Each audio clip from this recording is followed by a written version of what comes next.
Welcome to Vijay Group of Institutes. Admission and registration are open for the professional courses like B.Ed, D.El.Ed, BCA, BBA, BCom and PGDCA. From this session, we newly introduce a professional course, Bachelor's in Hotel Management.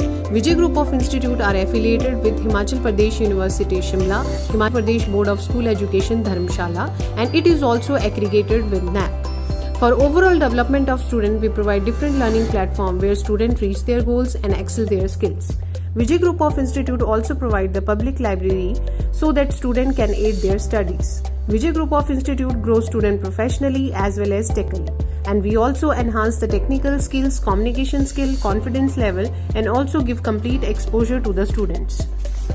Vijay Group of Institute not only concerned with academics but it is also concerned with overall grooming of the students, and we focus to grow our student more and more. For more details you can contact with us. Agnipath की नीति नहीं चलेगी, नहीं चलेगी, नहीं चलेगी। सेना में ठेका प्रथा नहीं चलेगी, नहीं चलेगी, नहीं चलेगी। सेना में ठेका प्रथा नहीं चलेगी, नहीं चलेगी, नहीं चलेगी। ये 4 साल की नौकरी नहीं चलेगी। वो भी उसका एक सम्मान है, लेकिन 4 साल की नौकरी के बाद 21 साल की उम्र में जो बच्चा फौज से रिटायर होकर के वापस आएगा, हमें पूछना चाहते हैं उसके बाद वो क्या करेगा। और भाजपा के एक नेता ने जो ऐलान किया है कि हम उनको जो 4 साल की नौकरी करने के बाद बोलते फौज से आएंगे, उनको भाजपा के दफ्तर में जो है चौकीदार रखेंगे। लानत है तुम्हारी सोच को। आप फौज के नाम पर राजनीति करते हो, आप पुलवामा के नाम पर वोट लेते हो, आप कारगिल शहीदों के नाम पर वोट लेते हो, और अभी आप ऐसी नीति लाए हैं जो इस देश का बेड़ा गर्क कर देगी। 4 साल की नौकरी से कोई भी बच्चा जो है वो सिद्धस्त नहीं हो सकता है, और उसको आप युद्ध में झोंक देंगे, आप उसको बॉर्डर में झोंक देंगे, और उसके साथ साथ जब वो घर वापस आएगा, ये आप सब कान खोल करके सुन लो मेरी बात को, जब आपका बच्चा 4 साल का वो अग्निवीर बनकर के वापस आएगा, उसको पेंशन नहीं होगी, उसको जो है ग्रेच्युटी नहीं मिलेगी, उसको दूसरी सुविधा नहीं मिलेगी।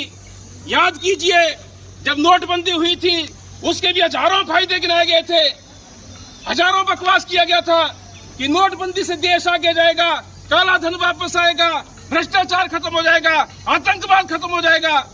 आज ये सवाल अपने आप से पूछो, जो नरेंद्र मोदी ने उस वक्त नोटबंदी की थी, कई राज्यों में जमीनें खरीदी भाजपा के लोगों ने, उससे पहले अरबों खरबों रुपए की, और नोटबंदी से जो है काले धन को सफेद किया गया, लोगों में त्राही त्राही मची, किसानों के खिलाफ 3 काले कानून बनाए गए, कभी भी ऐसा बकवास किया गया। ये कानून जो है बहुत फायदे के हैं। बाद में जब आंदोलन हुआ तो सरकार ने बोला इस कानून में जो है 6 खामियां हैं, फिर बोले 10 गलतियां हैं, फिर बोले 20 गलतियां हैं। लेकिन जब इस देश का किसान सड़कों पर डटा रहा तो बाद में वो काले कानून वापस लेना पड़े। और आज हमें कहना चाहते हैं इस देश का नौजवान मरा हुआ नहीं है। इस देश का नौजवान अगर बॉर्डर में शहादत देता है, इस देश का नौजवान सड़कों पर भी आंदोलन के लिए तैयार है। तुम्हारी लाठी गोली से हम डरने वाले नहीं है। पुलिस का इस्तेमाल करना होगा, करते रहना।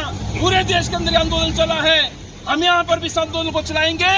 मेरी बात को नोट कर लें। सीआईडी के भाई अगर यहाँ पर हैं, पुलिस के भाई मेरी बात को रिकॉर्ड करना चाहते हैं कर लें, और ये जो है मोदी सरकार तक इस फरमान को पहुँचाएं।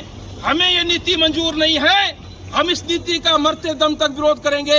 ये नीति सेना की गरिमा को ठेस पहुँचाती है, ये नीति हमारे बच्चों के भविष्य के साथ खिलवाड़ है। और इसलिए अगर कोई डराने आ जाए कि हम जो है तुम्हारे बच्चों को वो अग्निवीर नहीं लगाएंगे, तो इस धमकी से डरने वाला इस देश का नौजवान नहीं है। और इसलिए आज हमारी बहनें भी यहाँ पर आई हैं, ये जिंदा दिल इंसान हैं, और मरे हुए लोग वो हैं जो गलत नीति का जो है समर्थन करते हैं। और इसलिए ये गलत नीति उनको मुबारक हो, लेकिन उनका घर भी उजड़ेगा। इसलिए मैं उनको कहना चाहता हूँ कि जो भी गलत हो रहा है उसका विरोध करना जो सीखें। तो ज्यादा लंबी चौड़ी बातें न कहते हुए हम मार्च पास्ट नहीं करेंगे, क्योंकि वो जो यहाँ पर डेथ हुई है उस कारण से जो हम ये जुलूस नहीं निकालेंगे। आप सब यहाँ पर आए, आप सबका